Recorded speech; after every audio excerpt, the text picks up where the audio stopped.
കത്തോലിക്ക തിരുസഭ ഇന്ന് വിശുദ്ധ ഗീവർഗീസ് സഹദായുടെ ഓർമ്മ ദിനം കൊണ്ടാടുന്നു. ഈ പുണ്യവാനോടൊപ്പം നമുക്ക് യാത്ര ചെയ്യാം. ജീവിതത്തിന്റെ എല്ലാ ഇടങ്ങളും ക്രിസ്തുവിന് വേണ്ടി മാറ്റിവെക്കാനായിട്ട് നമുക്ക് തീരുമാനമെടുക്കുകയും ചെയ്യാം.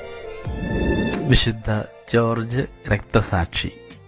ഏഷ്യ മൈനറിൽ കപ്പദോക്കിയയിലാണ് വിശുദ്ധ ജോർജ് ജനിച്ചതെന്ന് കരുതപ്പെടുന്നു. ക്രിസ്തുവിന് സാക്ഷ്യം വഹിക്കുവാൻ റോമൻ മതപീഡനങ്ങളുടെ വർഷങ്ങളിൽ വിശുദ്ധ ജോർജ് വധിക്കപ്പെട്ടു എന്നുള്ളതാണ് അനിഷേധ്യമായ ഒരു വസ്തുത.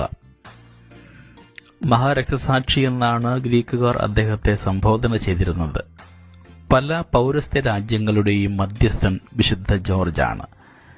കോൺസ്റ്റന്റൈൻ ചക്രവർത്തി തന്നെ കോൺസ്റ്റാന്റിനോപ്പിളിൽ വിശുദ്ധ ജോർജിന്റെ നാമത്തിൽ 4 പള്ളികൾ സ്ഥാപിച്ചിട്ടുണ്ട്. ടൂർസിലെ വിശുദ്ധ ഗ്രിഗറി ഫ്രാൻസിൽ വിശുദ്ധ ജോർജിനോട് 6-ാം ശതാബ്ദം മുതൽ ഭക്തിയുണ്ടായിരുന്നുവെന്ന് പ്രസ്താവിക്കുന്നുണ്ട്. നശിച്ചു തുടങ്ങിയ വിശുദ്ധ ജോർജിന്റെ ഒരു ദൈവാലയം കേടുപോക്കാൻ മഹാനായ ഗ്രിഗോറിയസ് പാപ്പ ആജ്ഞാപിച്ചു കാണുന്നു.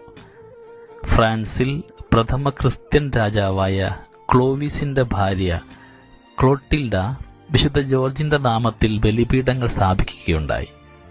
ഓക്സ്ഫോർഡിൽ 1223 കൂടിയ ദേശീയ കൗൺസിലിൽ വിശുദ്ധന്റെ തിരുനാൾ ഒഴിവു ദിനമായി ആചരിക്കുവാൻ ആജ്ഞാപിച്ചിരിക്കുന്നു. വിശുദ്ധ ജോർജിന്റെ മാടമ്പികൾ എന്ന ഒരു പദവി 1330 എഡ്വേർഡ് തൃതീയൻ സ്ഥാപിച്ചിട്ടുണ്ട്. ലോകമെമ്പാടും അഖില ക്രൈസ്തവർക്കും വിശുദ്ധനോടുള്ള ഭക്തിയും വിശുദ്ധന്റെ പല തീർത്ഥസ്ഥലങ്ങളും വിശുദ്ധ ജോർജിന്റെ മഹത്വമേറിയ രക്തസാക്ഷിത്വത്തിനും മാധ്യസ്ഥ്യ ശക്തിക്കും തെളിവാണ്. മെറ്റഫ്രാസ്റ്റസ് എന്ന ഗ്രന്ഥകാരന്റെ വിവരണമനുസരിച്ച് ജോർജിന്റെ മാതാപിതാക്കന്മാർ കുലീനരാണ്. പിതാവിന്റെ മരണശേഷം ജോർജ് അമ്മയോടുകൂടെ പലസ്തീനായിലേക്ക് പോയി.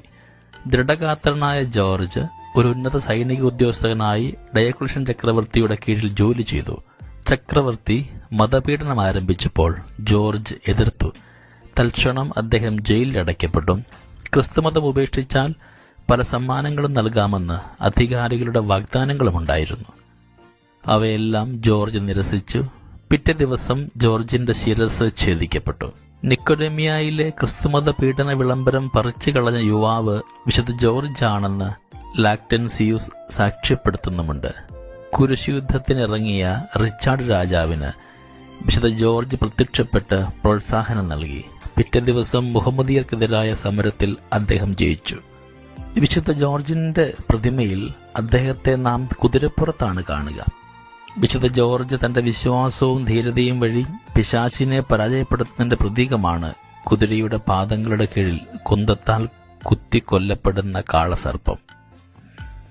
സർപ്പത്തെ കൊന്ന് രാജകുമാരി ലിബിയായെ വിശുദ്ധ ജോർജ് രക്ഷിച്ചുവെന്നുള്ളത് 12-ാം നൂറ്റാണ്ടിലുണ്ടായ ഒരു ഇറ്റാലിയൻ ഐതിഹ്യമാണ്. ആദ്യകാലത്ത് കുരിശുയുദ്ധക്കാരുടെയും കിഴക്കൻ സേനകളുടെയും പ്രിയങ്കര മധ്യസ്ഥനായിരുന്ന വിശുദ്ധ George England, Portugal, Germany, Aragon, Catalonia, Genoa, Venice എന്നീ സ്ഥലങ്ങളുടെ സ്വർഗീയ മധ്യസ്ഥനുമാണ്. വിശുദ്ധ ഗീവർഗീസിന്റെ പ്രത്യേകമായ മധ്യസ്ഥ്യ ശക്തി കേരളീയരായ നമുക്ക് തികച്ചും ബോധ്യമാണ്.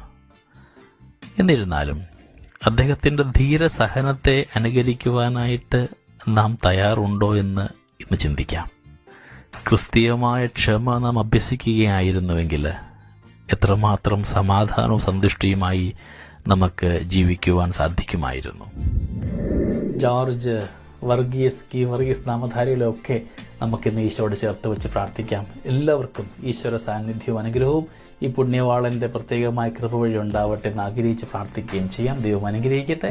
നമ്മുടെ കർത്താവ് ഈശോയുടെ കൃപയും പിതാവായ ദൈവത്തിന്റെ സ്നേഹവും പരിശുദ്ധാത്മാവിന്റെ സഹവാസവും നമ്മുടെ കൂടെ എന്നും ഉണ്ടായിരിക്കട്ടെ, ഇപ്പോഴും എപ്പോഴും എന്നേക്കും. ആമേൻ.